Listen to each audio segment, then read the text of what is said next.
Les voy a presentar al ingeniero zootecnista Luciano Montenegro. También es egresado de la Facultad de Ciencias Agrarias de la Universidad Nacional de Lomas de Zamora y va a hablar sobre el manejo alimenticio, nutricional, reproductivo y sanitario. ¿Qué tal? ¿Cómo andan? La idea es que nosotros empecemos a hablar un poco sobre reproducción, nutrición y sanidad, que son tres pilares, ¿sí?, que nos permiten desarrollar actividad acuícola de una manera óptima, ¿sí? Si bien nosotros ahora los vamos a, digamos, con fines para entenderlo, los vamos a analizar de manera separadas, es muy difícil verlos de esa forma, ¿sí? Tenemos que analizar todo como un conjunto, porque de repente vamos a ver que parámetros que afectan a la nutrición van a estar directamente ligados con la reproducción y con la sanidad, ¿sí? Entonces, nosotros vamos a empezar primero con el manejo reproductivo que se hace en acuicultura. Y tenemos que tener en cuenta algunas particularidades. Como les dijo Miriam antes, hay aproximadamente 31.000 especies de peces, ¿sí?, de las cuales 576 se encuentran en producción. Con lo cual esto genera la situación de, es difícil caracterizar. ¿Cómo caracterizamos una conducta reproductiva si no tenemos una sola especie? ¿Sí? Vamos a tener muchísimas especies de distintos géneros, o incluso meter moluscos, ¿sí?, o peces óseos, que van a tener sus particularidades. Por otro lado, dado esta variación en las especies, esta variabilidad, vamos a tener etologías diferentes en distintas especies. Habrá especies que, por ejemplo, y estas conductas las tenemos que tener en cuenta en contextos productivos, especies que generen nidos, ¿sí?, que tengan cuidados parentales de los alevines o de los huevos. ¿Por qué? Porque estas conductas nosotros vamos a tener que poder permitírselas de alguna forma que las desarrollen los sistemas de producción o evitarlas. Como vamos a ver, por ejemplo, en el caso del salmónidos, que se genera una conducta que el macho tiende a golpear a la hembra para que expulse a las ovas, y bueno, eso no nos conviene a nuestro sistema productivo. Entonces, a partir del conocimiento de esta etología, vamos a tener que evitarlo, ¿sí? Y además, hay distintos orígenes, ¿sí?, en los peces. Habrá peces originarios o que se producen en regiones más ecuatoriales y otros que se producen en latitudes más altas.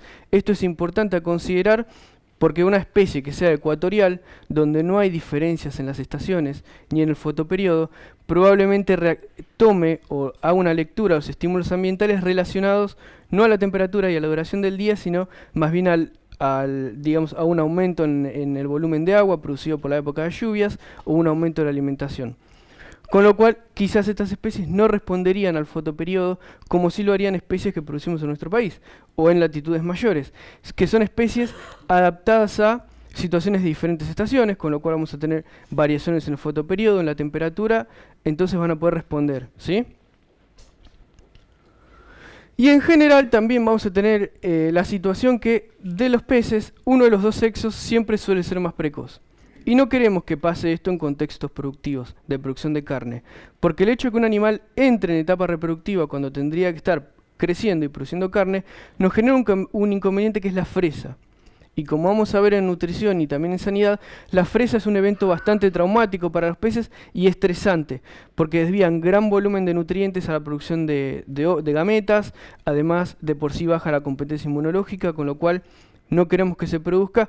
Y justamente una de las posibilidades de revertir esto es mediante manejos reproductivos. Bueno. En general en los peces los órganos reproductivos suelen ocupar hasta el 30% de la cavidad abdominal, ¿sí? Los testículos aproximadamente pesan el 10% del peso total del animal, con lo cual fíjense que cuando se encuentran desarrollados, ¿sí?, esto se da en el periodo de fresa que les contaba antes, ese volumen hay que mantener esos tejidos, ¿sí?, con lo cual esto ya nos permite ir haciéndonos una idea de la cantidad de nutrientes que desvía para la mantención de estos órganos, ¿sí?, que es bastante. En general vamos a tener especies que tienen dimorfismo marcado, que nos va a permitir realizar el sexado, como el caso de los salmónidos. Fíjense, el de arriba es un salmónido, una hembra de salmón del Atlántico. Esto también se da en las truchas, ¿sí? Y el de abajo es un macho. Fíjense esta prominencia que se forma, que se llama quipe, ¿sí? Es típico de los machos y podría estar relacionado con la construcción, que le permita la construcción de un nido en la grava de los arroyos y de los ríos, ¿sí? Por otro lado, una particularidad, las hembras de las truchas y de los salmónidos en general no tienen oviducto, con lo cual no tienen forma natural de expulsar las ovas desde los ovarios hasta el ambiente. Con lo cual van a depositar los huevos dentro de la cavidad abdominal y es el macho quien por medio de golpes contra las superficies que estén cercanas va a generar la presión necesaria para expulsarlos, ¿sí? Esto es importante y no es un detalle simplemente porque imaginémonos que tenemos productores muy valiosos, ¿sí? Hembras muy valiosas en nuestro establecimiento. Nosotros no vamos a querer que los machos justamente estén golpeando a las hembras y lastimándolas, ¿sí? Porque tenemos grandes posibilidades de perderlas. Con lo cual es importante atender esto porque vamos a tener que desarrollar, para que no pase esto, técnicas de reproducción asistida, ¿sí?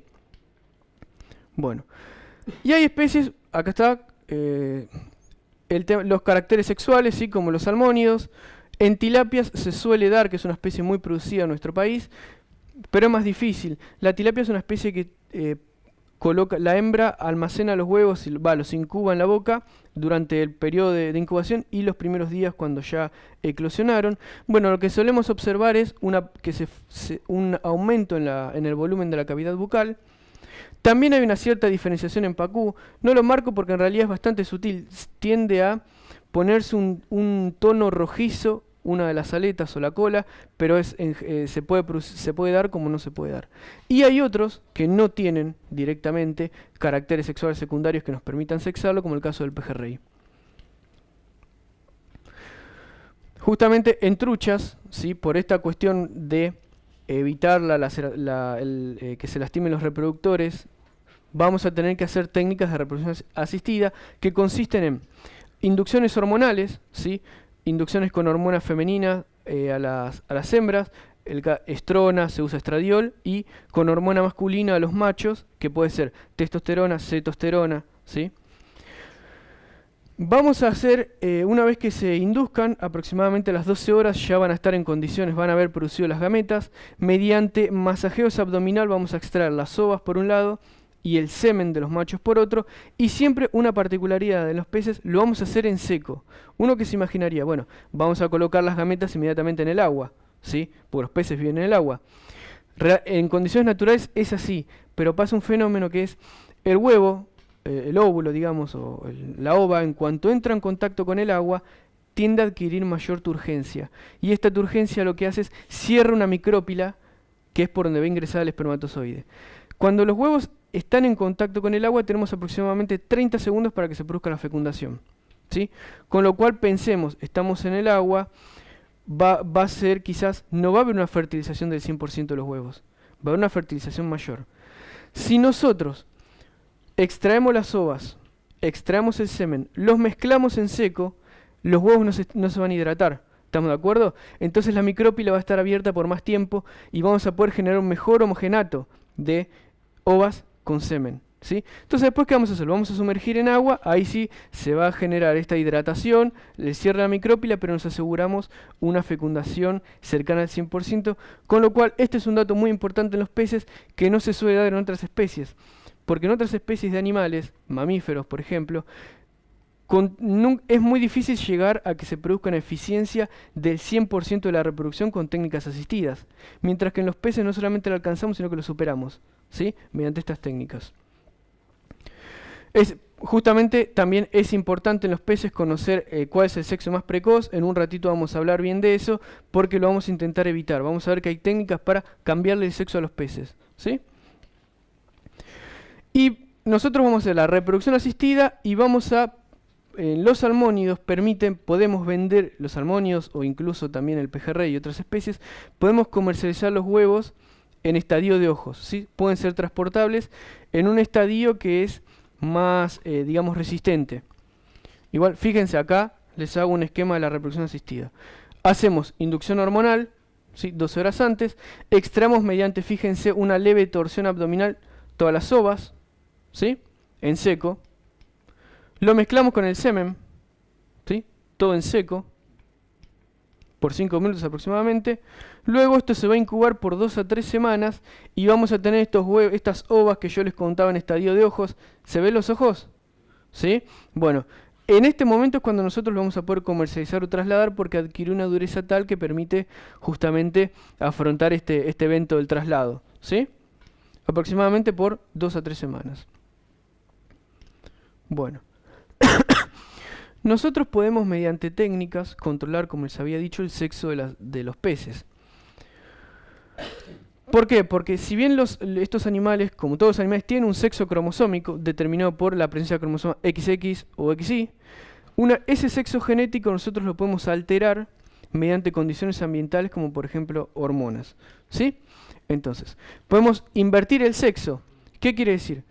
Las truchas, hay uno de los sexos que es más precoz, por ejemplo, que es los machos. Con lo cual nosotros no desearíamos que se produzcan machos en nuestro sistema productivo. ¿Estamos de acuerdo? ¿Qué vamos a hacer en este caso? La idea sería a los alevines machos intentar transformarlos en hembras. Lo que vamos a hacer es, en la primera alimentación, que se da después de este periodo, en este momento los animales no consumen, porque esta prominencia que ven acá es el saco vitelino. ¿Sí? Entonces esto tiene las reservas suficientes como para no requerir alimento. Una vez que absorben este saco vitelino, ahí sí van a tener la primera alimentación.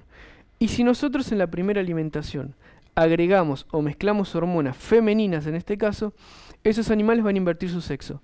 Los que eran machos se van a transformar en hembras, los que eran hembras van a seguir hembras. ¿Vamos bien? Por otro lado, lo que podemos hacer es retrocruzas. Que esto se los cuento bien en una diapositiva siguiente, pero es, si nosotros transformamos un alevín macho en un alevín hembra, este alevín, si bien va a ser infértil porque no tiene todos los órganos reproductores necesarios para expulsar esas ovas al medio ambiente, las va a producir. ¿Sí? Entonces nosotros por medios quirúrgicos vamos a poder extraer esas ovas y ahí vamos a tener todas hijas hembras de un macho en realidad. Es decir, va a ser hembra, pero tienen carga genética de un macho. Y de esa forma, cuando la crucemos con una hembra verdadera, vamos a obtener todas hembras. Igual esto se los muestro en detalle más adelante, porque si no, en el aire en medio que... Además, lo que podemos hacer es esterilizar, ¿sí?, mediante hormonas o irradiación. ¿Qué quiere decir? Vamos a suponer que nosotros tenemos a las ovas, ¿sí?, un montón de huevos. Esos huevos van a ser huevos correspondientes a machos o huevos correspondientes a hembras, ¿sí? Van a dar origen a esos dos tipos. Si nosotros los sometemos, por ejemplo, a una irradiación, lo que va a ocurrir es, ¿se acuerdan que cuando se produce la fecundación del espermatozoide con el óvulo, lo que ocurre es que se libera un segundo corpúsculo polar que había quedado cercano al primero? Si nosotros irradiamos, lo que vamos a hacer es evitar que se separe este segundo corpúsculo polar. Con lo cual, vamos a tener un animal, una ova con sus dos corpúsculos polares, va a ser fecundada por un espermatozoide, pero va a ser un animal estéril, ¿sí?, porque tiene mayor carga genética de la que puede soportar. Bueno, esto puede ser por hormonas, también se puede hacer dando una dosis mayor de la recomendada para la inversión de sexo, ahí ya los animales quedan infértiles. Y además podemos hacer hibridación y ginogénesis. La ginogénesis es una técnica bastante interesante que consiste en irradiar a los óvulos, ¿sí?, para evitar justamente que se produzca la liberación del segundo corpúsculo polar, y además se irradia el espermatozoide. Entonces, ¿qué ocurre? El espermatozoide irradiado va a tener movilidad y capacidad de penetrar en el óvulo por el micrópilo, pero no va a tener capacidad fecundante. Entonces, una vez que atraviese la membrana de la ova, ¿sí?, del huevo, lo que va a hacer es, va a desencadenar la serie de reacciones químicas que generan un evento similar a la fecundación, pero no se va a producir porque no tiene capacidad fecundante. Sin embargo, la lectura que va a hacer ese óvulo es que hubo una fecundación, cuando en realidad no la hubo. ¿Y qué va a ocurrir? Va a ocurrir la diferenciación en las etapas, digamos, todos estadios embrionarios, pero va a ser una suerte de animal partenogenético, ¿sí? Va a tener la misma carga, digamos, van a ser todas hembras y con la misma carga, ¿sí?, genética. De esta forma nosotros podemos generar superhembras y supermachos en algunas especies. Superhembras en el caso de las truchas, que solamente nos interesan que sean hembras, y supermachos para el caso de tilapia. Fíjense, Vamos con este ejemplo de un cruzamiento con truchas, así es más claro todo lo que hablamos hasta ahora. Los animales que tienen 2 cromosomas X, los homogaméticos, para el caso de los peces, son hembras. Los heterogaméticos, los que tienen X e Y, son machos, ¿sí? Con lo cual, vamos a imaginarnos que nosotros nace un alevino macho, ¿sí? Tiene carga XY. Si nosotros a este animal le damos hormonas femeninas, están de acuerdo que se va a transformar en una hembra, ¿sí? Va a empezar a producir huevos, pero su carga genética es de macho. ¿Vamos bien? Entonces, a esta la vamos a llamar hembra masculinizada. Bueno, acá tendría que ir una I. Sí. Si nosotros la cruzamos con una hembra verdadera, ¿sí? No, perdón. Nosotros vamos a tener acá una hembra masculinizada, que es XY. A ver, no, me parece... Macho feminizado. Macho feminizado, sí. Vamos a... Un macho feminizado. Lo que vamos a tener es... No, esperen, a ver, denme un minuto. ¿Hembra? No, está bien. Está bien, si tenemos una hembra masculinizada, esta hembra va a producir semen, ¿sí? Pero su semen va a ser solamente XX. No tiene el cromosoma Y porque genéticamente no es macho. ¿Se entiende? Pero produce semen porque nosotros ambientalmente generamos un cambio en su aparato reproductor y su fisiología.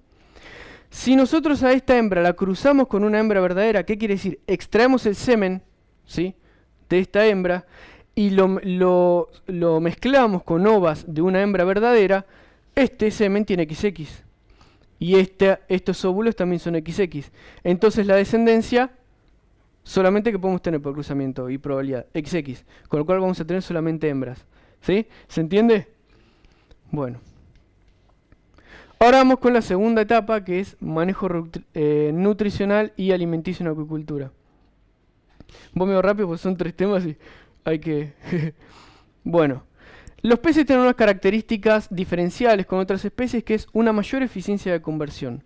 Dada por algunos procesos, como por ejemplo, son poilquilotermos, con lo cual no generan temperatura corporal, ¿sí? Y esto es una situación bastante beneficiosa para nosotros, porque no estarían destinando energía del alimento para producir calor. Entonces, esa energía que no están destinando para producir calor, la están destinando para producir tejidos, ¿sí?, para crecer. Y además, otra ventaja es que los peces son capaces, en una mayor medida, con respecto a los mamíferos, de producir energía a partir de fuentes proteicas, ¿sí? Son muy eficientes en el proceso de neoglucogénesis, que si bien es una fuente cara la proteína, son capaces de transformar la energía más fácilmente, con lo cual aprovechan más todas las fracciones bioquímicas del alimento, ¿sí?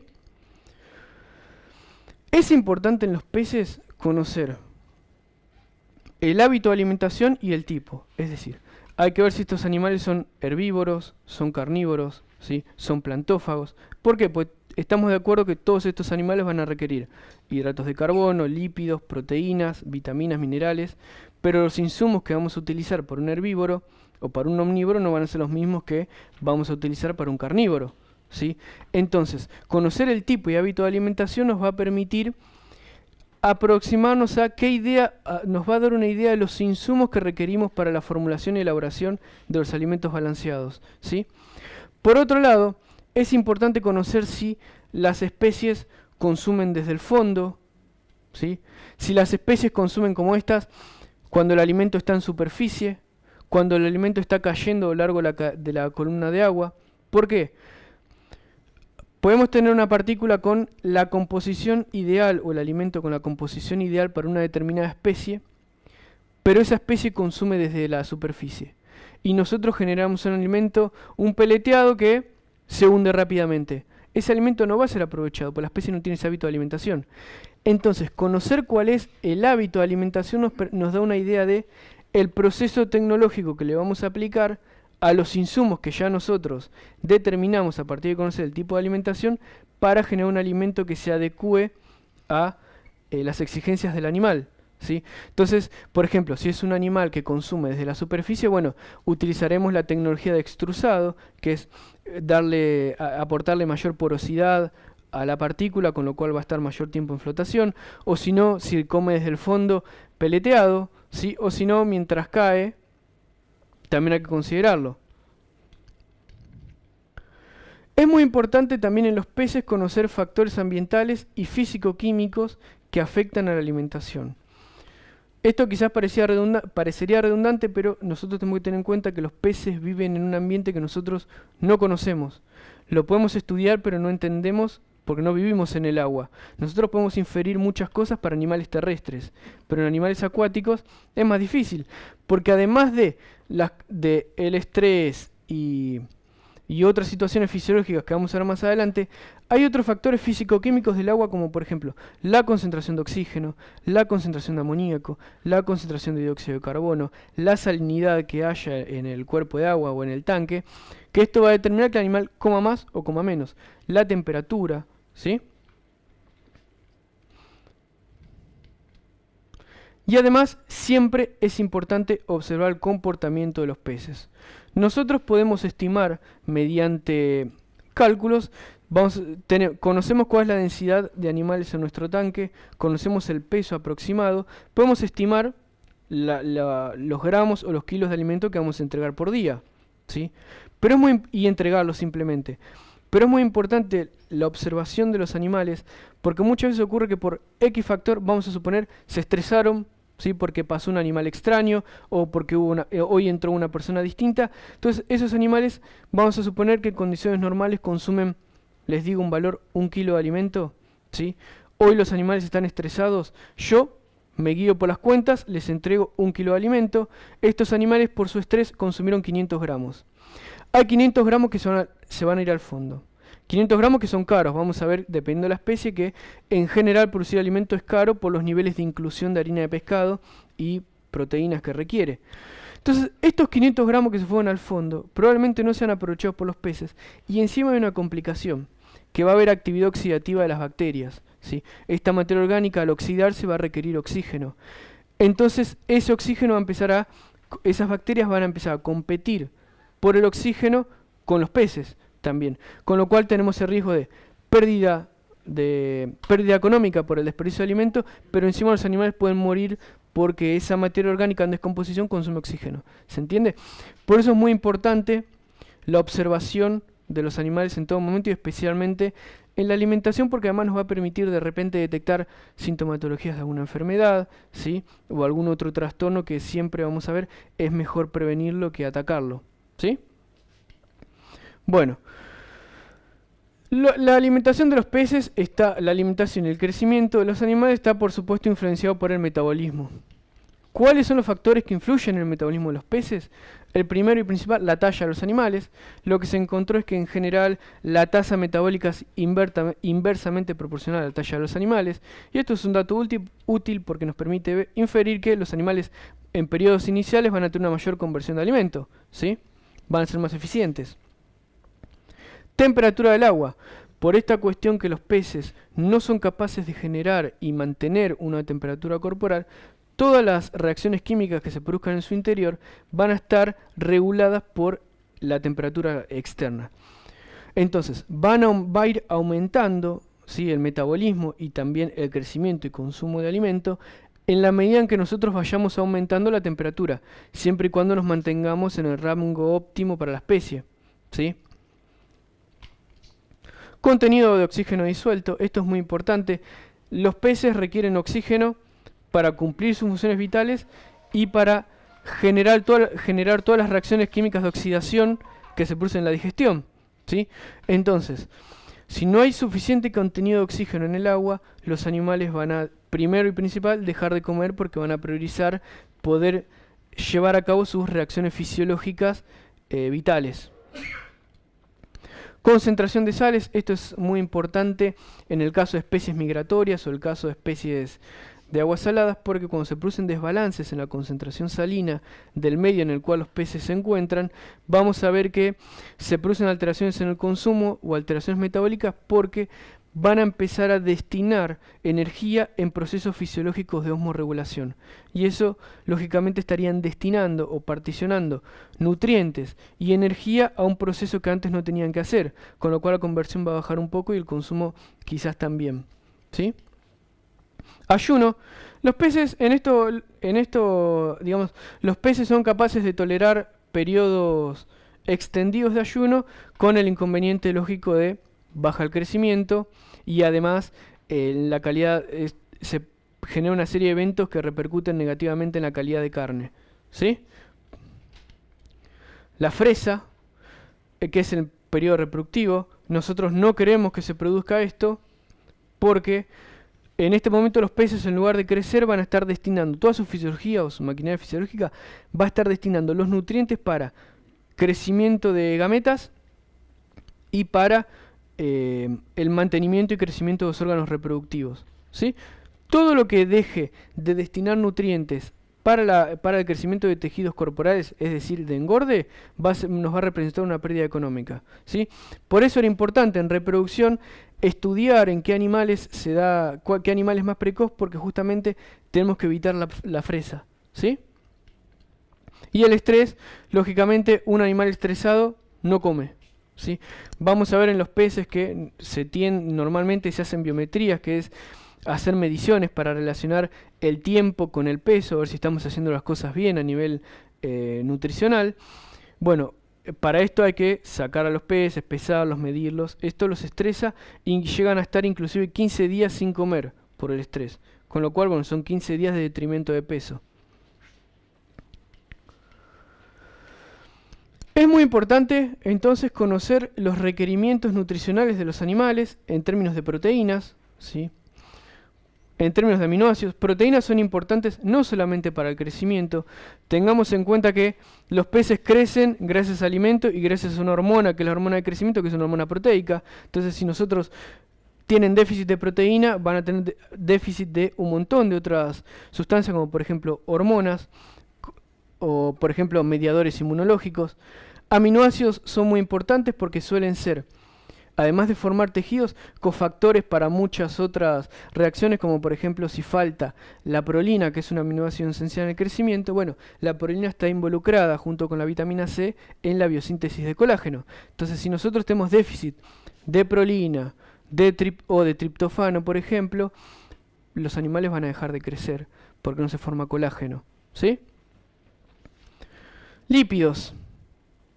Los lípidos son importantes como fuente de energía. Son importantes porque tienen que formar las membranas plasmáticas que integran a las células del organismo.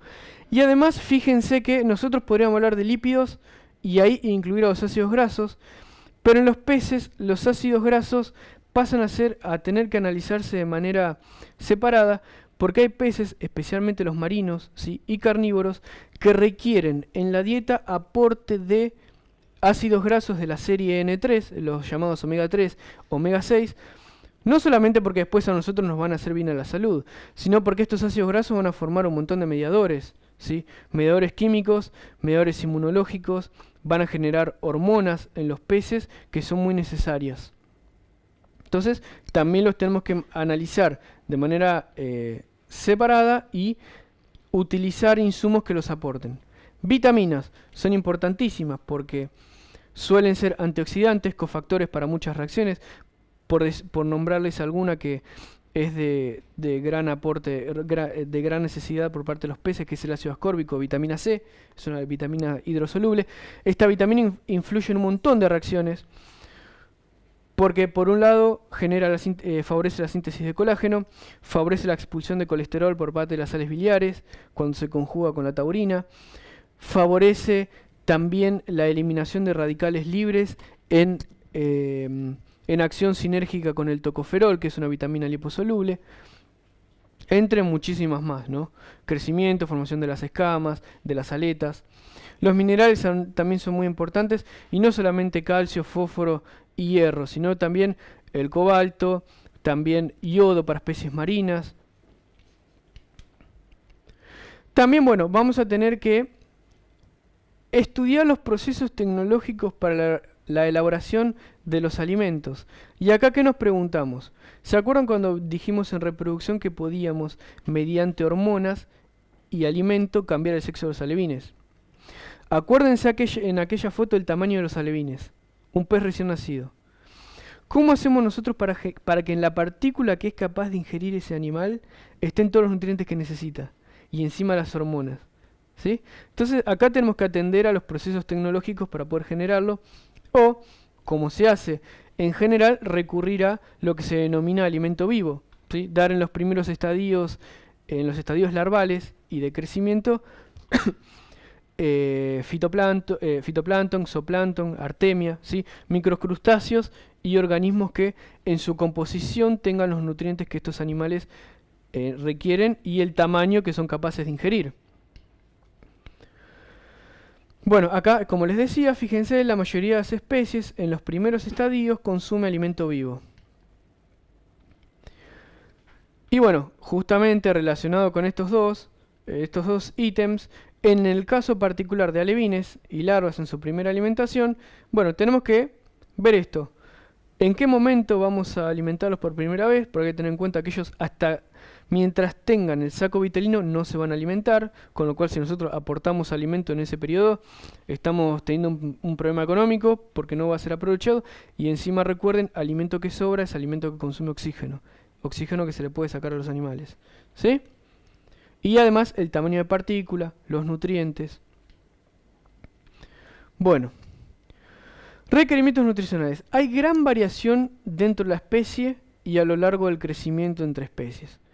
En general, vamos a ver que los animales cuando están creciendo tienen muchos mayores requerimientos que cuando están en etapas de terminación. Esto especialmente en términos de proteínas, ¿sí?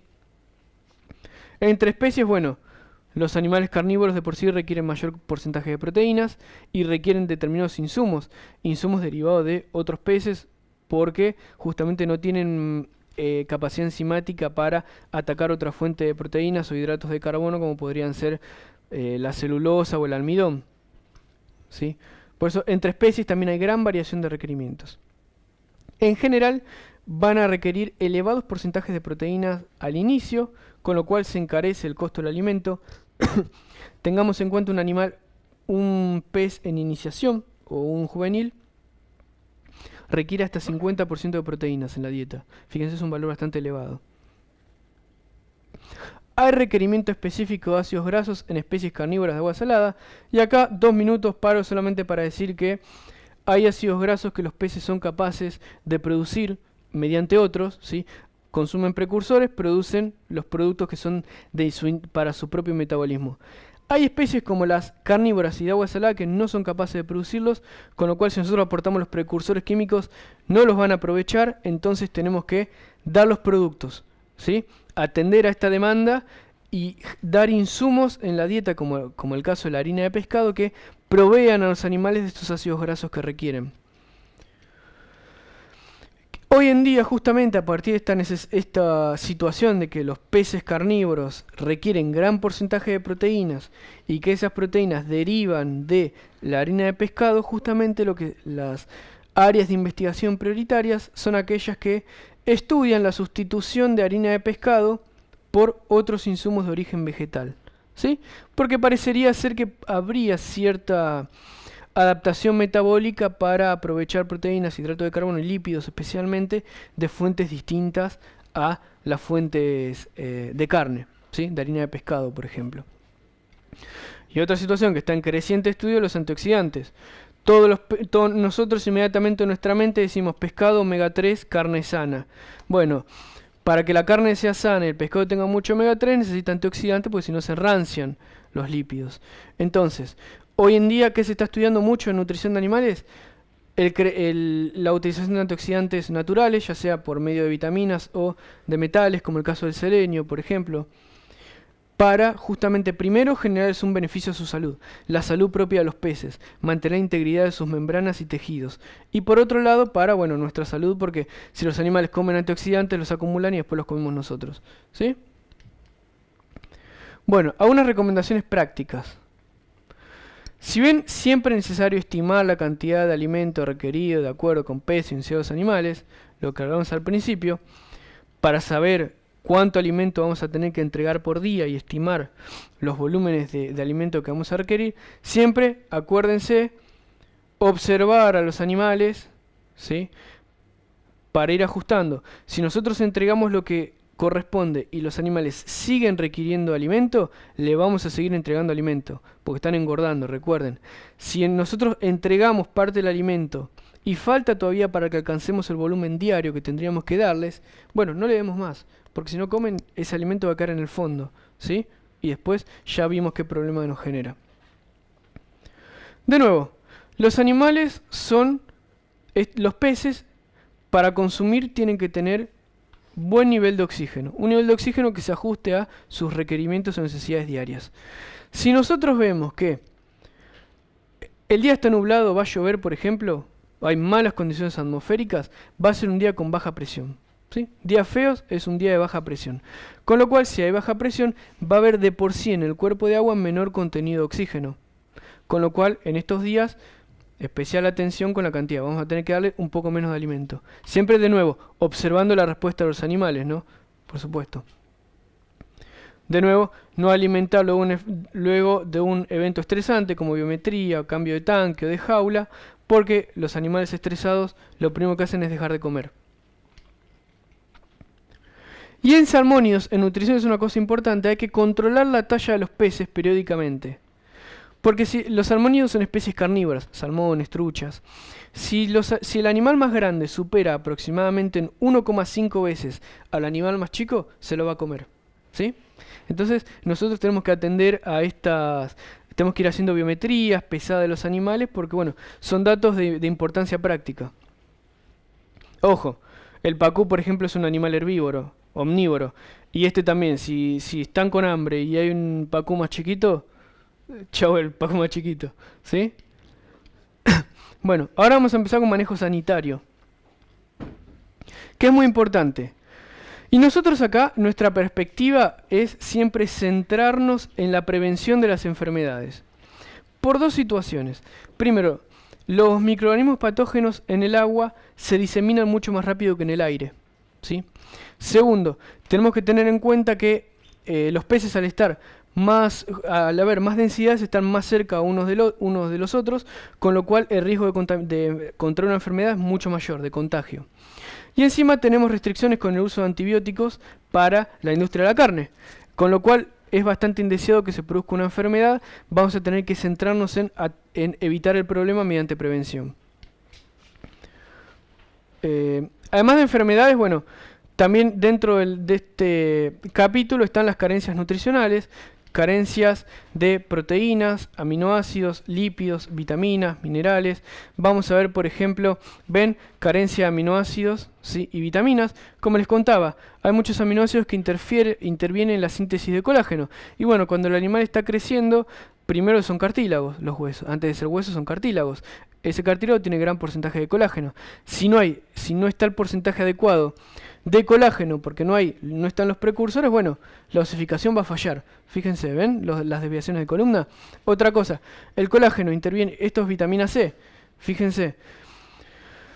La formación de aletas también tiene gran porcentaje de colágeno. Si no tenemos vitamina C, por más que tengamos los aminoácidos que requerimos, no está el cofactor que hace que se unan las enzimas con los sustratos, entonces fallamos en la síntesis de colágeno y tenemos esto en las aletas.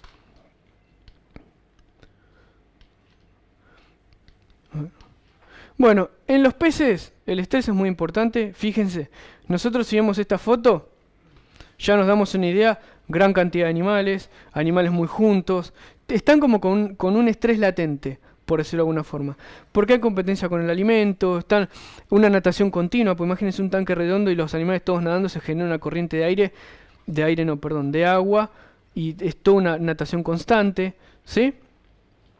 Y además tenemos unas situaciones que nos juegan un tanto en contra a nivel productivo, porque el sistema inmune de los peces es más rudimentario, tienen menor diversidad de órganos linfohematopoyéticos, con lo cual su competencia inmunogénica y de leucocitos es menor, ¿sí? Naturalmente hay periodos con menor competencia inmunológica, como el caso de la fresa. En la fresa los animales destinan todo para producir gametas, con lo cual se genera inclusive los nutrientes, con lo cual se producen desbalances dentro del propio organismo de nutrientes, y esto hace que se comprometa el sistema inmune, ¿sí? Bueno, además el estrés en los peces es muy importante que nosotros lo controlemos, porque un animal estresado es un animal que va a dejar de comer, pero fundamentalmente va a dejar de crecer. Porque cuando nosotros vemos a ese animal estresado, ¿sí?, tiene una serie de síntomas que son producidos por hormonas, como por ejemplo el cortisol, que interfiere directamente con la acción de otras hormonas como la tirosina, o la acción de otras hormonas como la somatotrofina, que intervienen directamente con el metabolismo y el crecimiento. Entonces, un animal estresado va a dejar de comer, va a dejar de crecer, ¿sí? Fíjense que todavía no llegamos a una enfermedad, solamente estamos con el estrés.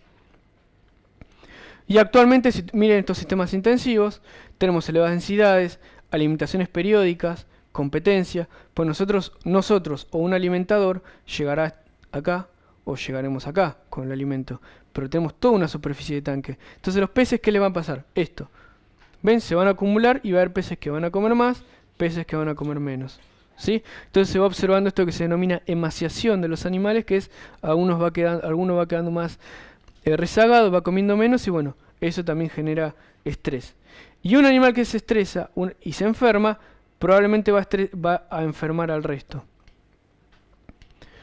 Bueno, en el agua hay mayor velocidad de transmisión de los patógenos con respecto al aire.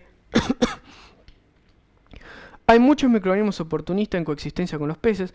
¿Qué quiere decir? Los peces conviven, tengamos en cuenta que ellos están en un medio donde hay sus propios desechos, ¿sí? Donde el pez nada, están también sus desechos. Con lo cual hay mucha materia orgánica, mucha flora propia del intestino que está coexistiendo con los animales. Y es potencialmente patógena. Lo único que esos microorganismos necesitan para desencadenar la enfermedad es estrés, ¿sí? Un animal se estresa, y estos microorganismos que son oportunistas pasan a ser generadores de enfermedades, ¿sí? Encima, bueno, como yo les contaba, hay restricciones en el uso de antibióticos para el caso de peces de producción de carne. Además, tenemos otra restricción que es, Miriam les había contado el caso de lo que se utilizan filtros biológicos que transforman el amoníaco en formas nitrogenadas menos tóxicas. Bueno, eso es a base de bacterias. Si nosotros aportamos antibióticos a los animales, están de acuerdo que vamos a estar matando las bacterias también, ¿sí? Siempre, entonces, en base a estos ítems, nosotros podemos concluir que es necesario trabajar siempre a nivel preventivo, mediante desarrollo de programas de bioseguridad que eviten estrés y contaminación con patógenos, ¿sí? Fíjense, estas son lesiones típicas de hongos, ¿ven? Estas manchas algodonosas. Ahí se ven. Dentro de ¿cuáles son las causas más frecuentes o habituales que encontramos de estrés? Época del año relacionada a la fresa, ¿sí? Factor humano, todos los días entra una persona a alimentarlos, hoy entra una persona distinta, el animal se estresa, hacemos ruidos, se nos cae algo al agua, ingresa un animal. Condiciones físico-químicas del agua, bajo oxígeno, ¿sí? Mucho dióxido de carbono, una concentración de amoníaco elevada, que si bien le va a permitir vivir porque no tolera el rango de tolerancia, no supera, perdón, el rango de tolerancia, el animal se va a estresar, ¿sí? Para prevenirlo, bueno, ¿qué vamos a hacer? Atacar a cada una de estas. Primero, vamos a tener que monitorear la calidad de agua. El personal encargado de la rutina diaria, ¿sí? Vamos a tener que monitorearlo también. Que utilicen elementos limpios, que siempre sea la misma persona, evitar el ingreso de otras personas. Densidad de animales, vamos a tener que ir ajustándola para justamente que no se produzca la competencia ni la falta de oxígeno. Presencia de animales enfermos. En cuanto nosotros vemos que, por eso es importante la observación cuando alimentamos. Si vemos que hay un animal aislado, inmediatamente ni lo pensamos, lo sacamos. Si dudamos que ese animal le puede estar pasando algo, lo sacamos, porque si desencadena la enfermedad, se enferman todos y las pérdidas son mucho más elevadas. Es preferible perder un animal que no todo el plantel, ¿no? Siempre observación en la alimentación. Y bueno, también el sistema de cuarentena. Es importante, si ingresamos un animal, tenerlo un tiempo porque a veces pasa que tiene una enfermedad. Entonces lo vamos a tener un tiempo aislado y vamos a ver si se muere.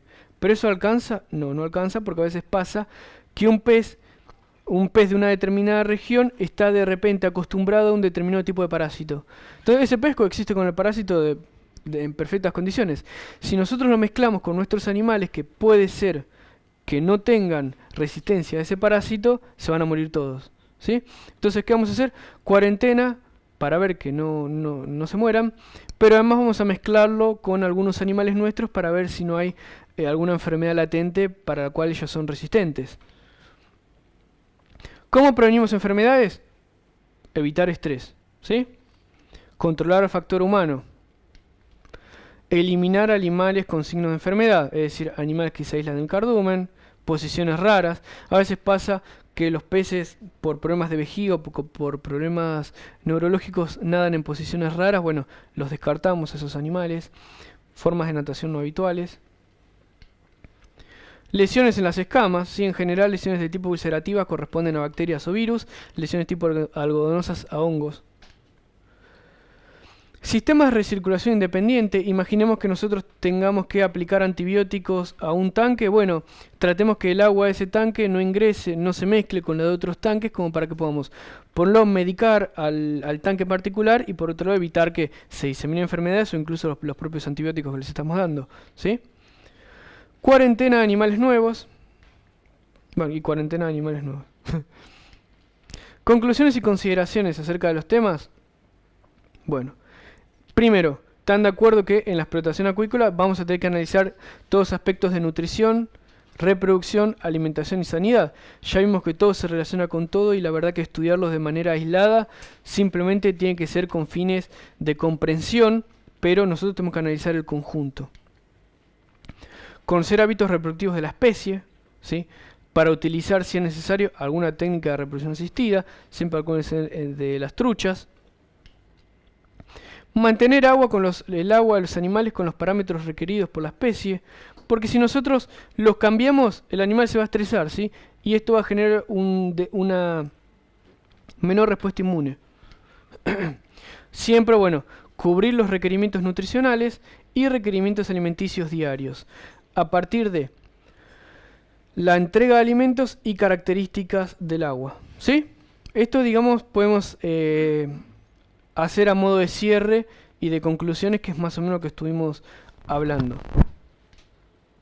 Y siempre, bueno, evitar el estrés latente en los animales. Acuérdense la foto esa de un montón de animales todos juntos en competencia. Bueno, eso es un estrés latente, que le falta un desencadenante para desenlazarse. Entonces vamos a tener que evitar esas situaciones, ¿sí? ¿Cómo? Siempre con programas de bioseguridad, pues justamente nos interesa prevenir, ¿sí? ¿Por qué? Porque si de repente desarrollamos todas las tecnologías reproductivas como correspondía, nutrimos a estos animales de la mejor manera, pero fallamos en la prevención y se enferman, digamos, se desperdicia todo el trabajo intelectual, tecnológico y de tiempo que hicimos hasta el momento, ¿sí? Bueno, listo.